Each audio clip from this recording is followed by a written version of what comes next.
Good afternoon, everybody. Happy New Year. Welcome to 2012. Welcome to the State Department. I have nothing at the top, so let's go to what's on your minds. The Pentagon has come out with a statement earlier today about the Iranian bluster or Iranian threats. Just wondering what the State Department's view of what Iran has had to say, and well, what is your view of that? And then I have something about the nuclear issue with Iran. Just first in terms of the Strait of Hormuz. Well, I haven't seen what our brothers and sisters at the Pentagon had to say, but as They said they don't care what the Iranians say. They're sending ships back. Well, as you know, we believe in freedom of navigation through the Straits, and we believe in our right to move our vessels, and I'm sure that whatever they had to say with regard to their goals is in line with that. With regard to the larger question of bluster and threats from Iran, we spoke to this a little bit last week. Frankly, we see these threats from Tehran as just increasing evidence that the international pressure is beginning to bite there, and that they are feeling increasingly isolated, and they are trying to divert the attention of their own public from the difficulties inside Iran, including the economic difficulties as a result of the sanctions. Are you aware of this, what was presented as a new offer to talk with the P5+1 over the weekend? We've seen the press reporting. As you know, the EU has the chairmanship of this. I think the EU spoke to its expectations sometime earlier today or yesterday.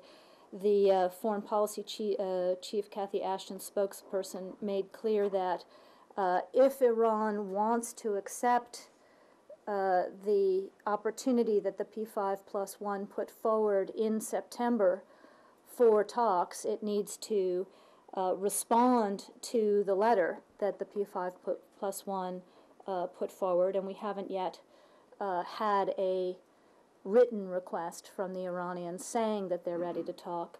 More importantly, the Iranians know what will be expected of them in the context of that they have to meet their commitments to the international community, and that they have to be prepared to engage constructively and seriously on a comprehensive solution that restores the international community's confidence in the peaceful nature of their program. So we've seen press reporting, we've seen public statements, we haven't seen what we need to see, which is a formal diplomatic request in writing to resume talks. Okay, but that what you just read was the European response. That's your response? That's the joint response of the P5+1.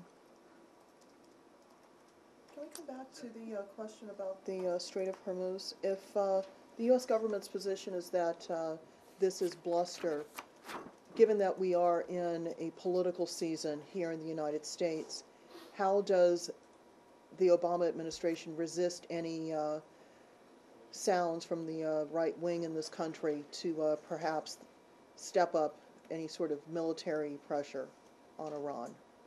Well, Roz, this is not a platform here for political debating inside the United States. If you want to ask a campaign question, you can ask it of the campaigns.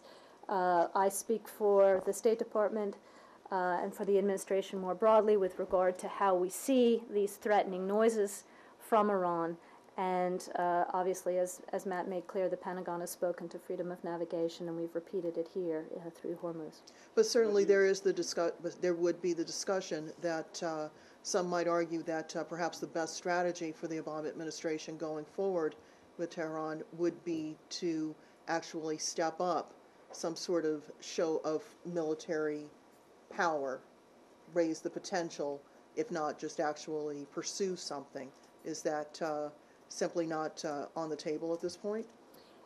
Roz, as you know, the administration has made clear at every stage, and the President himself has made clear that no option is off the table. No option is ever off the table. But, you know, we are where we have been, which is that we believe that the sanctions are biting, that we are seeking with the support of the Congress, to strengthen multilateral sanctions, including those that target Iran's oil sector, and that we are going to make clear that we believe that freedom of navigation through Hormuz is essential. So The you head don't, Let's go to Nina first. It's Nadia. Nadia, sorry. It's okay. The head of the Iranian army said that he's not going to repeat its warning to the American ships not to return to the strait. Do you take this seriously? I mean, obviously it's implying that they mean it, that they don't want them to come back. Do you take his threat seriously? We take seriously the role that the United States military, and particularly our Navy, plays around the world in ensuring freedom of navigation through essential routes. Please. Victoria, but do you expect that this increased task force, U.S. Naval presence in the Gulf, along with the exercises, to lead to some sort of an incident, international incident? Or do you expect things to be business as usual? We want to see Iran come back into compliance with its international obligations to do so peacefully. We are not seeking a confrontation, but we will make sure that the role that we play in ensuring global freedom of navigation is continued. So you don't expect this heightened rhetoric to lead into any kind of confrontation? You're taking me into hypotheticals here, Saeed. Has any of your allies asked a waiver to be exempted from the sanctions so far, on especially energy sector or oil sector? You're talking about how we will implement the Has new any- legislation? Has any of your allies asked for a waiver so far? You're talking about the waiver provisions under the new legislation put Sanctions. forward by Congress? Yes. We are not at that stage. The stage that we are at now is consulting with allies and partners around the world about the implications of this legislation and working with our allies and partners together to tighten sanctions that already exist on Iran and to encourage countries around the world to decrease their dependence on Iranian oil. Please. It looks like the latest sanction did really hurt them. According to report, their currency fell 10% yesterday, but they keep testing missile. If they do continue, do you have anything in terms of unilateral sanction still on the Well, against Iran? as you know, we have the toughest sanctions in the world on Iran. We continue to look at what more we can do. We are also working, as I said, with allies and partners around the world. It's less a matter of having more sanctions on the books and more a matter of ensuring that those sanctions that we already have are fully implemented by all countries within their national competencies and national authorities. But I also, as you said, take note of the fact that there seems to have been a significant drop in the Iranian currency, and that's among the measures of how these sanctions are biting on the country. Please. President Zardari last week hinted that they will go ahead with the gas pipeline agreement with Iran despite U.S. reservations. Do you have some concerns on this agreement that Pakistan has? And if they do, will it affect the U.S. aid given to Pakistan in different heads, considering the sanctions that you have for Iran? Well, as you say, we've made absolutely clear over many months now our concerns about this deal, and we will continue to talk to Pakistan about it. Were it to go forward, how it might be impacted, again, this is the kind of conversation that we have to have with Pakistan and that we're starting to have now. Staying on Pakistan for a second, Yeah. just very briefly, are you following? Are you at all following the situation with former Ambassador Haqqani and the investigation into this? The investigation the Supreme Court has ordered into this alleged memo incident. Well, obviously we've followed it, but it's an internal Pakistani matter. You have no concerns at all about this. We consider it an internal Pakistani matter. So whatever happens to him, you consider an internal matter. Well, we've said regularly with regard to this case, with regard to other judicial proceedings in Pakistan, that we want to see judicial proceedings go forward in accordance with the Pakistani constitution, including the protections on citizens' rights, and in accordance with international law. So But as of this moment, you don't have any problems with it? You just wanted to, as I said, we want to see. you don't have any concerns, though, at the moment? I don't have any statement to make on that case from this podium, no. Also on Pakistan? Yeah. Is there any word on whether there is compensation going to the families of those soldiers who were killed on November 26th? I think the Pentagon spoke to its intentions at some length just before Christmas and afterwards. I would refer you to them for the details on what they plan to do. Well, it's funny because they referred us to you today, saying that they didn't know what the status was. With regard to compensation payments? Yes. Okay, Roz, let me take it, Sure. but my understanding was that was an issue for them. And then also on Pakistan, in terms of other efforts to rehabilitate the relationship between Washington and Islamabad, is there any progress on border crossings, on training, on perhaps a return to Shamsi Air Base, other issues? Well, we're continuing to talk to the Pakistani government at all levels.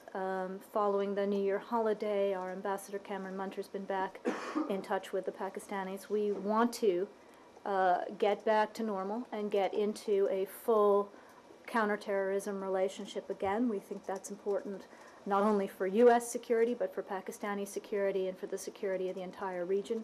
So those conversations will continue. The Foreign Office spokesman in Pakistan said over the weekend that Pakistan has not received anything from the Coalition Support Fund since June 2010, and only $400 million from the Kerry Lugar Berman bill were received during 2011.